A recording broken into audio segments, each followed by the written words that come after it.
Akala ko okay na ako. Ilang episode pa ba yung dapat pagdaanan bago matapos to? Hi, it's me, Victoria. Nung isang araw nag-post po ako, sabi ko dun, akala ko okay na ako. Bakit ngayon durug na naman yung puso ko? Lord, yung strongest soldier niyo pagod na. Pwede bang bigyan mo ako ng panibagong lakas at pag-asa? Nung araw po na yun, sobrang daming nangyari. Sobrang na-trigger na naman yung aking nararamdaman na ayaw ko na sanang ma-experience uli. Yung isang gabi po na yun, pakiramdam ko yun yung kasagsagan ng depression ko na hindi ako matulog, iyak ako ng iyak, naiinis ako sa sarili ko, wala na naman ako sa focus. Pero ang pinagkaiba lang po kasi ay mas mabilis natapos to. Kumbaga, isang araw, isang gabi, tapos na siya. Tapos tinatanong ko si Lord, sabi ko, Lord,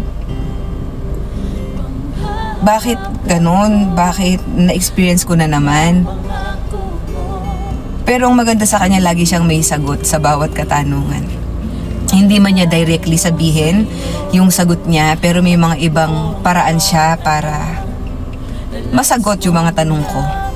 Meron po akong pinanood na isang pastor na dumanas din po ng depression. Tapos sinabi niya doon na ang healing hindi agad-agad.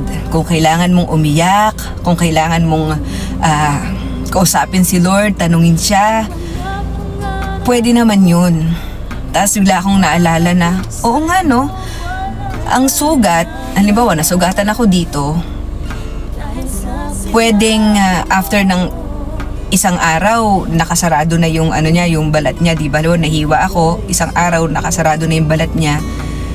Pero hindi ibig sabihin nun magaling na yung nasa loob niya. Kasi once na yan na mabangga, masakit pa rin, di ba? Minsan nga pag hindi mo na linisang mabuti, nai-infect, mas lalong lumalala yung sakit.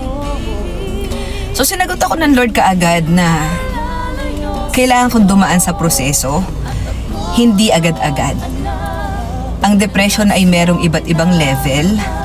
Pwedeng mabilis, pwedeng medyo matagal, pwedeng mas matagal. So, ako po ay nasa proseso pa. Baka po kasi magulat kayo, o minsan nagpo-post ako na ang saya-saya ko, na nag-a-advise pa ako, na sinasabi kung ano yung nangyayari. Pero ito po talaga yung nangyayari, na akala ko po ay okay na rin ako. Pero hindi pa pala. Nasa proseso pa rin po ako ng healing. Hindi ko po masabi sa inyo kung ano po talaga yung mga kinakaharap ko kasi medyo sensitive po. May mga ilan lang na nakakaalam. Pero darating po yung time, ma-share ko din po sa inyo yun. So ang kailangan ko po ngayon ay inyong mga panalangin. At doon po sa nung time po na nag-post ako, sobrang thank you sa mga nag-reach out sa akin, sa mga nag-message, sa mga nag-comment doon sa post ko po. Salamat sa mga concern sa akin. Ayaw kong na namang makipag-usap noon sa kahit kanino, pero wag po kayo mag-alala, hindi naman po ako kumakausap ng kakaiba or ng mga kaluluwa. Ang kinakausap ko lang naman po lagi ay si Lord. Siya po yung kong nilalapitan kasi pag sa kanya kasi no filter kahit na anong sabihin ko, kasi siya yung tatay natin, siya yung kaibigan natin, siya yung Diyos natin, na pwede niya ako laging maunawaan, pwede niya akong talagang pakinggan at hindi huhusgahan. So gusto ko lang po sabihin na ang depression po ay sa paggaling meron pong proseso, hindi po agad-agad. So eto po yun. Salamat po sa mga patuloy na sumusuporta at nanonood sa akin. Sa mga kakilala po natin na dumadaan sa ganito, sama nyo po lagi sa panalangin kasi ang laban po ay hindi pa agad-agad natatapos. Pero alam nating matatapos din. May season din kasi to. May mga sitwasyon lang po talaga na nagpapatrigger na hindi lang kasi isa. Talagang sunod-sunod, napakarami na kahit gusto mong labanan, gusto mong magpakatatag, pero dahil nga fresh pa yung, kumbaga sa sugat, fresh pa, talagang masasaktan at masasaktan. ayun po, pero lumalaban po tayo, at ang maganda sa Panginoon, lagi siyang merong pinapakita sa aking tugon sa aking mga panalangin na nagpapatunay na powerful talaga siya, napakabuti talaga ng ating Diyos. Alam ko po na matindi yung plano ng Lord sa akin, at alam ko po na ang kaaway ay matindi rin ang pagpaplano niya para sa akin.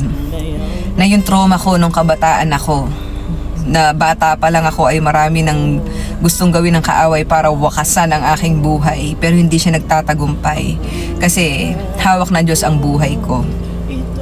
At hanggang ngayon po, pinipilit pa rin ng kaaway gawin yun. Pero may plano ang Lord sa akin, may purpose siya sa buhay ko, at alam kong mangyayari yun.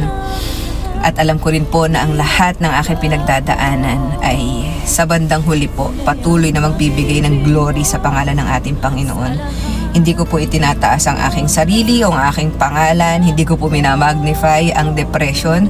Gusto ko pong makita nating lahat na sa kabila ng aking pinagdadaanan, meron Diyos na buhay na hindi nangiiwan. May Diyos ako na inalaw niyang mangyari to, pero hindi niya ako pababayaan. Lagi niya pa rin akong poroprotektahan, at padadaanin niya po ako sa sitwasyon na to ng matagumpay sa pangalan ni Jesus. Maraming salamat po sa inyong panonood. I am Blessed Victoria. I am forever blessed, and so are you. Bye guys!